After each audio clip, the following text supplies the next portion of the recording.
بسم الله الرحمن الرحيم. الحمد لله رب العالمين، والصلاة والسلام على نبينا محمد وعلى آله وأصحابه أجمعين. أما بعد، التعليق على القواعد الأربعة. تعليق بشهر قواعد لفضيلة الشيخ العلامة أحمد بن يحيى النجمي رحمه الله، والمتن أي القواعد الأربعة لشيخ الإسلام محمد بن عبد الوهاب بن سليمان بن علي. کتابی که امروز ما به اذن الله سبحانه و تعالی سر میکنیم، کتاب از آن شیخ الاسلام محمد بن عبد الوهاب بن سلیمان بن علی است. این خلاصه کشف شبهات است. قواعد اربعه، چقدر که علما میگن که این خلاصه یا که اختصاری کشف شبهات. کشف شبهات خیلی هم کتابی وسیع است. این خلاصی همان است. فهمیدید؟ اختصاری کشف شبهات. قال الشيخ الإسلام محمد بن عبد الوهاب رحمه الله تعالى: أسأل الله الكريم رب العرش العظيم أن يتولاك في الدنيا والآخرة، وأن يجعلك مباركا أينما كنت، وأن يجعلك ممن إذا أعطي شكر، وإذا ابتلي صبر، وإذا أذنب استغفر، فإن هؤلاء الثلاثة عنوان السعادة. خلاص موضوع درس امروزه درباره عنوان سعادت است. نشانه سعادتمندی، نشانه چی؟ خوشبختی. شیخ الاسلام میفرماید الله رحمتش کند: اسأل الله الکریم، من از الله کریم رب العرش العظیم که او پروردگار عرش بزرگ است مسئلت دارم. از الله کریم که او پروردگار عرش بزرگ است مسئلت دارم. ان یتولاک فی الدنیا والآخرة، تو را ولی خود گیرد در دنیا و آخرت. تو را ولی خود گیرد هم در دنیا و هم در آخرت. وقتی که شما را الله سبحانه و تعالی ولی خود قرار دهد در دنیا و آخرت، شما دائم در زیر نصرت، پیروزی، یاردم الله می باشید. شما از دنیا هم از تمامی مشکلات رها می یابید و از برزخ، از حیات قبر هم خلاص می شوید از مشکلاتش و همچنین از مشکلات روز قیامت. زیرا که الله تعالی شما را به عهده خود گرفته است. اگر الله سبحانه و تعالی واقعا دعای شیخ قبول کرده، که شیخ امیدوار استیم که از مردم صالح هسته دعاش قبول کند، این دعا در حق تمامی کسانی طالب علمی که هستند که این کتاب میخوانند. و ان یجعلک مبارکا اینما کنت، دعا میکند که از الله مسئلت دارم که تو را هر جا که نباشی و که هر جا که باشی تو را با برکت گرداند. یعنی هر جا که تو باشی همون جا با برکت شود، وقتی تو با برکت شود، عمر تو با برکت شود، رزق تو با برکت شود و هکذا. تمامی برکت یک چیزی است که مثال گیریم با استفاده بردن تمام نمیشه. همه استفاده بردن میگیرد، دسترسی همه هست. خیلی که کتابای خود شیخ الاسلام هم با برکت هستند که هیچ مجلس از مجالس اهل علم، اهل سنت و جماعت نیست الا که در وی کتاب های شیخ الاسلام هست، یا اصول ثلاثه، یا قواعد اربعه، یا اصول سته، یا کشف شبهات، یا کتاب توحید و هکذا. دعا میکند: و ان یجعلک ممن اذا اعطی شکر، یعنی مسئله دارم که الله تو را از زمره کسانی بگرداند که چون به او عطا بخشیده شود شکرگو باشد. یعنی بعضی انسان ها ناشکرند. الله چقدر نعمتی فراوان برای او دادگی است، یا مباشرتاً یا با واسطه یگون دیگر بندگان، و شکر نمیگوید. شکر نگفتن این ناشکری این زوال نعمت است. خیلی که شکر چیه؟ این افزایش نعمت است. خیلی میگن که شکر نعمت افزون کنه. نعمت چقدر که شکر گفتن گیرین نعمت زیاد شدن میگیره. کفر نعمت از کفت بیرون کنه. اگر ناشکری کنی دستت میره دم این نعمتی بودگی هم. الله تعالی میفرماید که ولی این شکرتم لازیدنکم، اگر شما شکرگو باشید من شما رو زیاد میدهم. ولی این کفرتم، اگر ناشکری کنید این عذابی لشدید، عذابی من سخته میفرماید. برای من شیخ دعا میکنه در حق من شما که الله تعالی از زمره کسانی گرداند که چون به او عطا بخشیده شود شکرگو باشد. و اذا ابتلی صبر، وقتی که به بلا گرفتار شود، مراد اینجا بلا به معنی امتحان است، و چون آن را امتحان گرفته شود چی میکردگی باشد؟ صبر میکرده باشد. فهمیدید؟ از همه درجه بلندی صبر انسان چیکار میکند؟ شکر میکند، صبر طاقت میکند، شکایت نمیکند به هیچ کی، فقط شکایتش به الله میکند. و اذا اذنب استغفر، و چون گناه کند انسان بیگناه نمیشود. اگر گناه کند آمرزش بپرسد. فإن هؤلاء الثلاثة عنوان السعادة. البته همین سه چیزی نمبر شدن نشانه سعادتمندی است. در کدام انسانی که همین سه خصلت دیده شود وی نشانه وی خوشبخت است، هم در این دنیا هم در آخرت. کدام سه خصلت باشد؟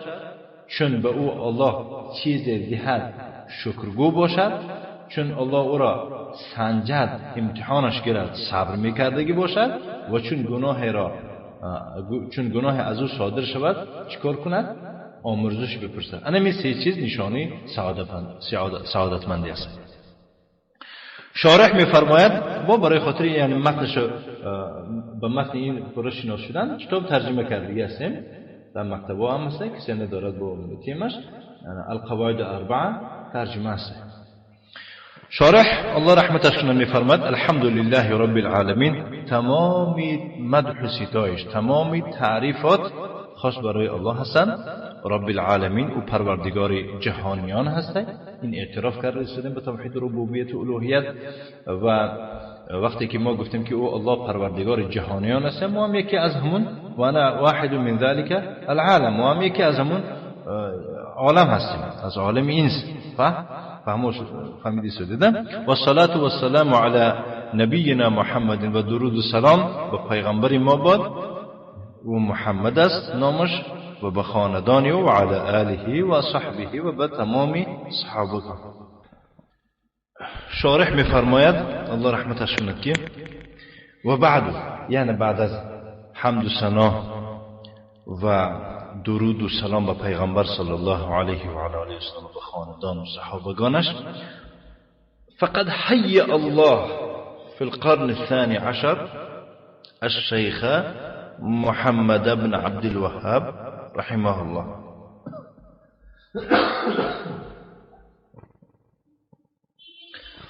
واقعا الله محیا کرده است، تیار کرده است.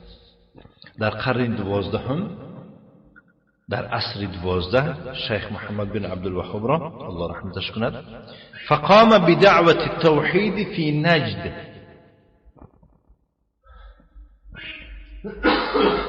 فقام بدعوة توحید گفتنش اون که دعوت توحید انجام داد. الله هم خیلی محیا کرد که همین کس دعوت توحید چیکار کرد؟ بجا آورد. در کجا؟ در نجد، یعنی در کشور عربستان سعودی. و کتب الله له النجاح، الله برایش کتابت کرد موفقیت را، یعنی این کار پیش گرفت تا به آخر برده رسانید. الله چیکار کرد برایش؟ یعنی برای یعنی همین دعوت توحید موفق گردانید بعد جهاد مریر و طویل، بعد از مبارزه و جهادی دراز مدت و چی وزنین. خیلی هم عذاب سخت کشید، خیلی هم مشکلات و سختی ها کشید، جهاد کرد. آخه جهادی وزنین و طویل و دراز مدت، یا در 2 روز 3 روز این کار تمام نکرد. فالف المؤلفات، کتاب ها نویست. و جاهد المشرکین، به مشرک ها جهاد کرد.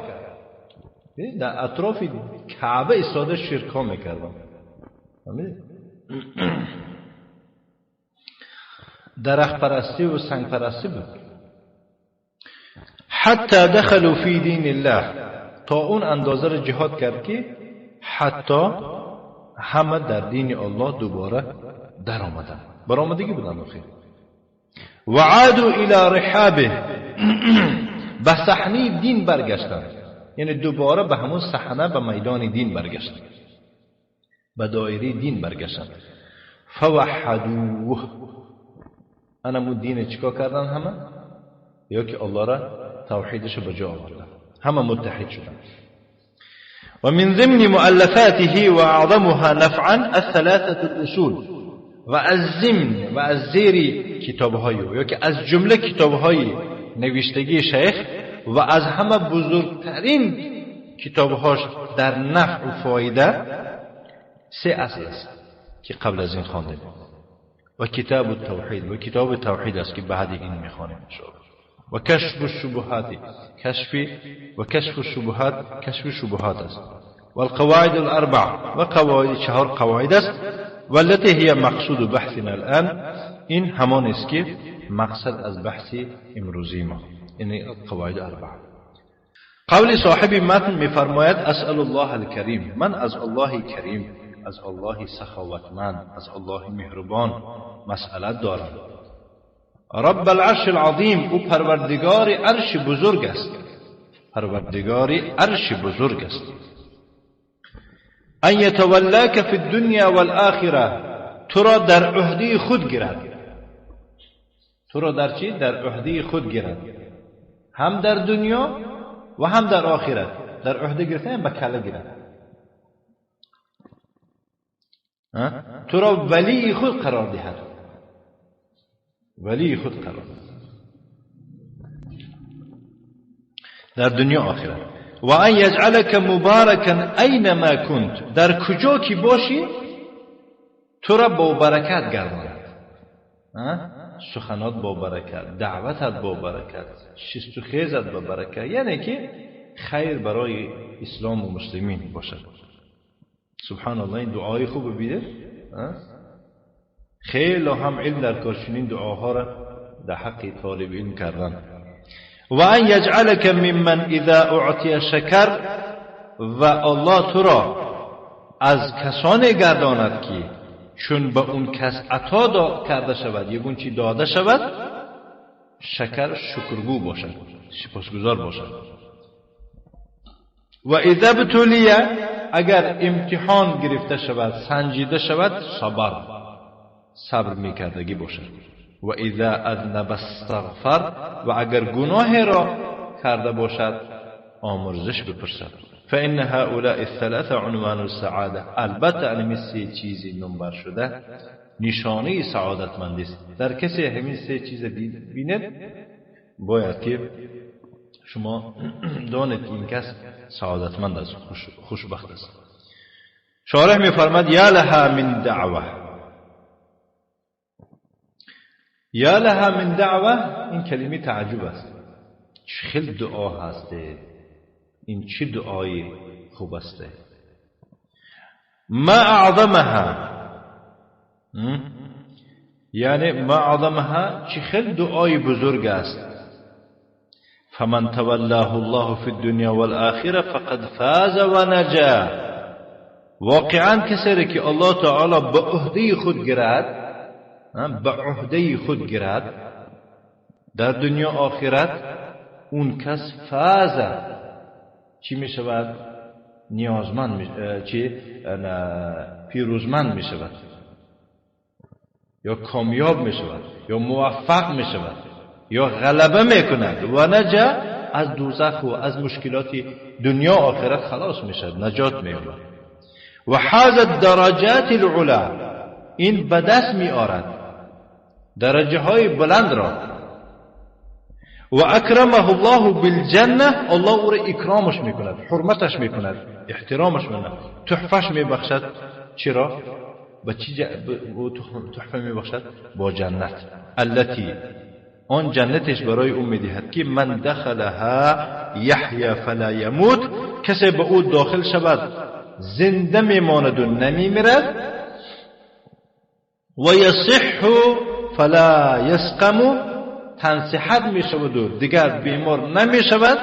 این سلفه های دیسو دید همینا دنیا فهمیده.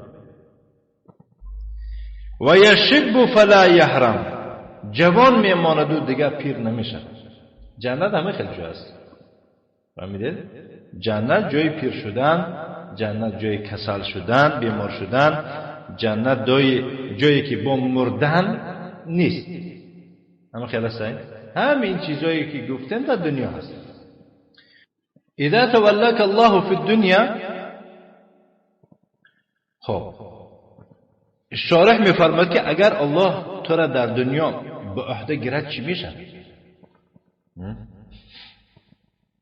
انسان باید حس کند که الله تعالی باید در دنیا به عهده گرفته است یا نه. وقتی که ما این بارها رو میخوانیم باید که ما حس کنیم که الله ما را در عهده خود گرفته باشد یا نه.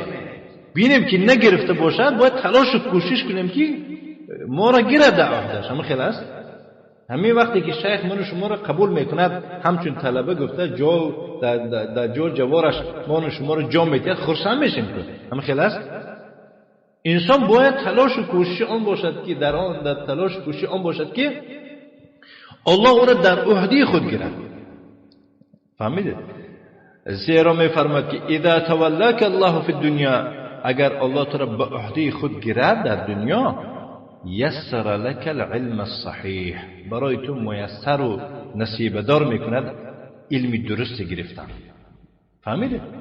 معلوم میشه که امروز اکثر جوانا که ریش میتراشد، لباس های اروپایی میپوشد و فوکش در آسمون میگردد، خودش جهادی میگود و این میگود و این میگود، علم منفعت ها که نگرفته، این کساره الله تعالی در زیر عهده خود گرفتگی نیست. و ها ولی الله نیستن و الله ولی اونها نیست. وقتی که شیخ میفرماید تولاک الله فی الدنیا، اگر الله تعالی تو را در دنیا به عهده خود گیرد، یسر لك العلم الصحیح، برای تو نصیب دار میکند، میسر میکند، آسان میگرداند. چرا؟ علم درست را. المأخوذ من الكتاب و سنه، علم درست از کجا گرفته میشود؟ اقد کوچه، از گازیت، از ژورنال، از اینترنت نه، از کتاب و سنت. انا برای خاطری از کتاب و سنت گرفتنم علم از کتاب و سنت گرفتم، خیلی اینا باید که اول ما در زیر عهده الله باشیم. و وفق للعمل به، الله با توفیقت میدهد به عمل کردن. به چی؟ به همون علم گرفتگی از قرآن و حدیث. امروز مردم عمل نکردنش به قرآن و حدیث از اون خاطر است که حالی باید در زیر ولایت الله نیست، در زیر گویم عهده الله نیست. و اذا تولاک فی الاخره، این چی بود؟ این چیزی که گفتم این عبارت در دنیا الله به عهده گرفته علم، یعنی برای تو چیکار کرد؟ میسر کرد علم منفعتناک از قرآن و حدیث و توفیق میده با ما علم گرفتی که عمل میکنی. این در دنیا اگر تو را به عهده گیرد.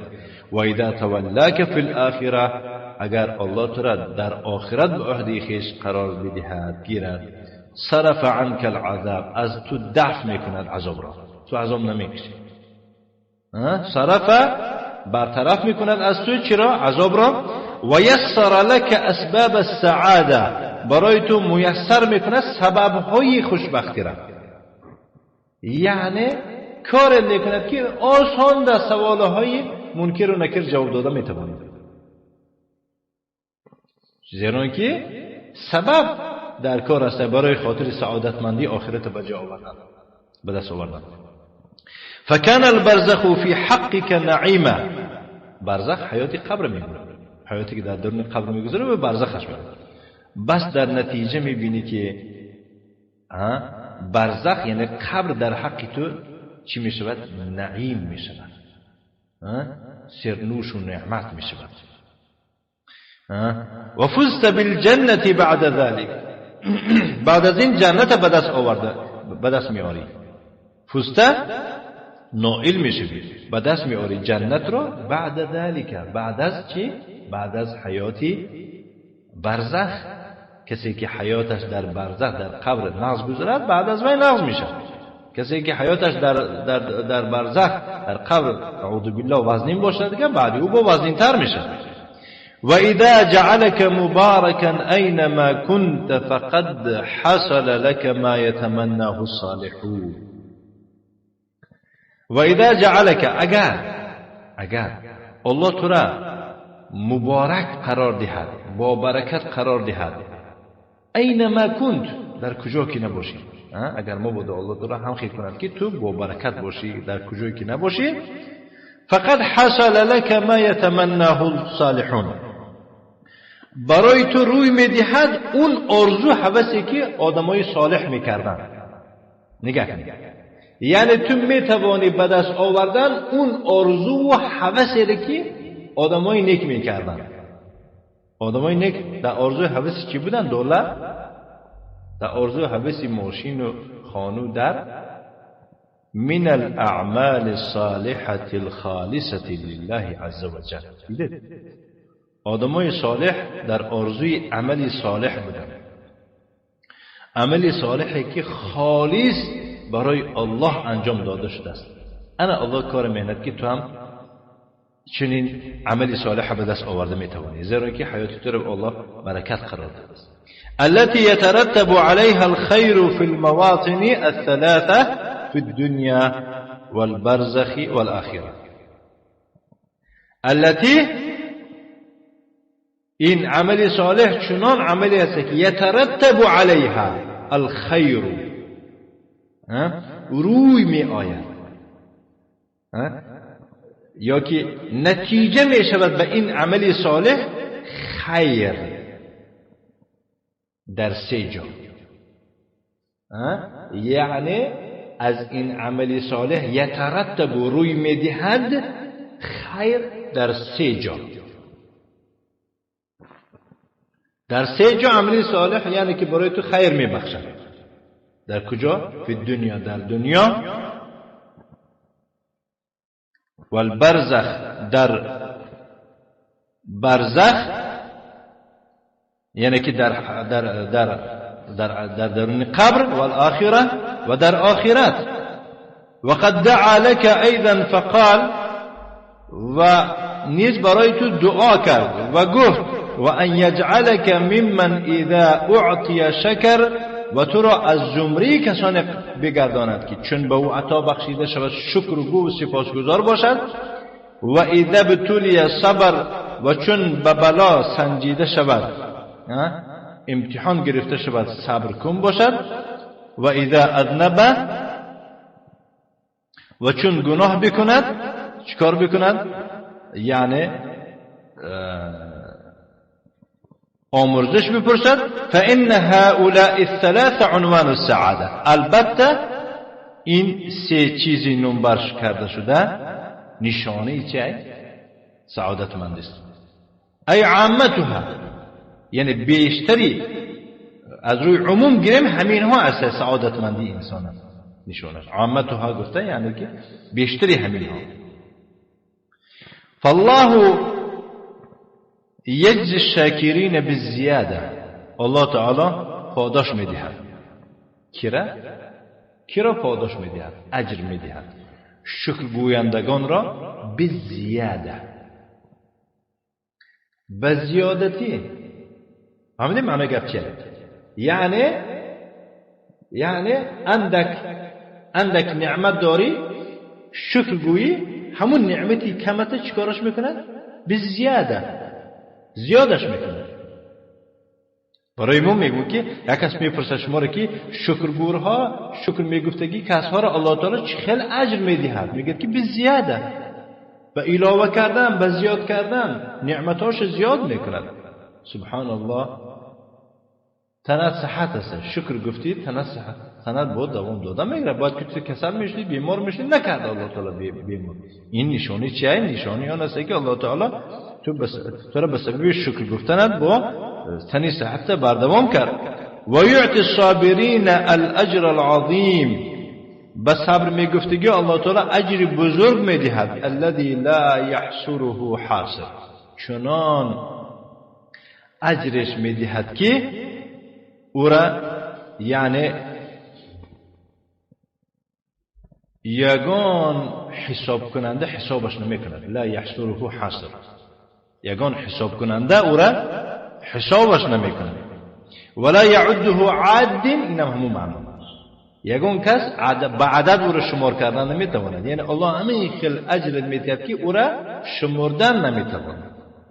كما في الحديث الصحيح أن النبي صلى الله عليه وعلى آله وسلم قال فيما يرويه عن ربه، چنانکه در حدیث صحیح آمده است که پیغمبر صلی الله علیه و علی آله و سلم فرمود فيما يرويه عن ربه، در اون روایتی که از پروردگارش میکند، یعنی حدیث چه قدسی است، میفرماید کل عمل ابن آدم یضاعف، تمامی عملی فرزند آدم را دوچند کرده میشه. یک تا کردی است ما دو تاش می نویسیم، گفتگی دوچند همین معنی. الحسنه بعشر امثالها، نگاه کنید، یک نیکی را با 10 همتای اون دوچند کرده میشه. یعنی یک نیکی کردی 10 نیکی در دیوان اعمالت کتابت میکند الله با موافق به نیتش. الى 700 ضعف، تا 700 مراتبه. یعنی می شود که انسان یک نیکی میکنه 10 نیکیش می نویسه. می شود که با چنان یعنی که اخلاص چی ادا میکند همون عملش که حتی یک نیکیش تا 700 مراتبه الله تعالی نوشتنش ممکن. الا ما شاء الله، با تو چه قدری که الله خواهد. قال الله عز وجل، الله عز وجل می فرماد الا الصوم، مگر روزه. فانه لی، روزه به درستی برای من است. و انا اجزی به، من به طفیل روزه پاداش میدم. یعنی روزه را ثوابش من خودم شخصا میدم. میگم فرشته نمیتونن بنویسن اجر و ثواب روزه را. فهمیدید؟ برای چی؟ یدع شهوته و طعامه من اجل، چون که اون انسان روزدار ترک میکند شهوتش و خوراکش من اجل، برای خاطر من شدن. فهمیدید؟ یعنی شخص روزدار شهوت و خوراکش ترک میکند برای خاطر من، از همین خاطر من چیکار میکنم؟ اجر و ثوابشم خودم میدم. اخرجه البخاری و مسلم من حدیث ابی هریره رضی الله عنه. قولی صاحب متن میفرماید و اذا اذنب استغفر، و چون گناه را انجام بدهد آمرزش میپرسد. یکی از نشانهای سعادتمندی. ای اذا وقع فی الذنب، اگر انسان در گناه افتاد بسبب بشریت، بکدوم بسبب انسانیت است، بشر است، التي يتعرض بها الى ما يتعرض له البشر، یعنی چنان بشریتی که به همون بشریت روی میدهد، اون چیزی که روی میدهد به همین یعنی روبرو میشود دیگر انسان ها. فهمیدید؟ یعنی چه خیلی که دیگر انسان ها روبرو میشوند به همین گناه، اینم همه خیلی شود اگر فیقع فی المعاصی، بس در معصیت میافتد من حیث لا یشعر، همین خیلی جون در معصیت میافتد که یشعر میداند خودش او لا یشعر، یا که نمیداند.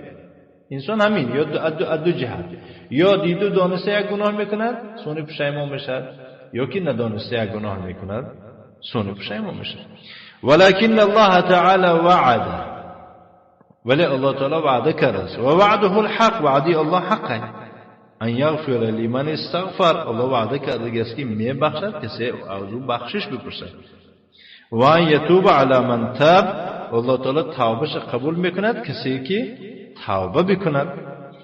و فی الحدیث القدسی، در حدیث قدسی آمده است چنین، الله تعالی فرمود یا عبادی انی حرمت الظلم علی نفسی، ای بندگان من به درستی من ظلم کردن را به خودم حرام قرار داده هستم و جعلته بینکم محرما و آن را نیز در بین شما حرام قرار دادم فلا تظالموا یکدیگرتون ظلم نکنید یا عبادی انکم تخطئون باللیل و النهار ای بندگان من شما در شب و روز خطاگی ها و گناه صادر میکنید و انا اغفر الذنوب جمیعا من ذاتی هستم که همه گناه ها را میبخشم فاستغفرونی اغفر لكم از من آمرزش بپرسید من گناه های شما را میآمرزم یا عبادی الی آخر با دوام دارد حدیث اخرجه مسلم من حديث ابي ذر رضي الله عنه وقد أخبر رحمه الله في نهاية هذا الدعاء بأن هذه الثلاثة الخصال هي عنوان السعادة ثم دخل في المقصود بقوله وكان الله رحمتشان صاحب متن شيخ الإسلام در آخر این دعا خبر میدهد درباره این سه خصلت که این سه خصلت نشانه سعادتمندی است گفته بعد از آن در مقصد به قول خود چیکار میکنن داخل میشه و شروع میکنه اعلم ارشدک الله لطاعته گفته بعد به مقصد شروع میکنه اینا ان شاء الله در درس آینده خواهیم گرفت و صلی اللهم وسلم علی نبینا محمد وعلى آله و اصحابه وسلم تسلیما مزیدا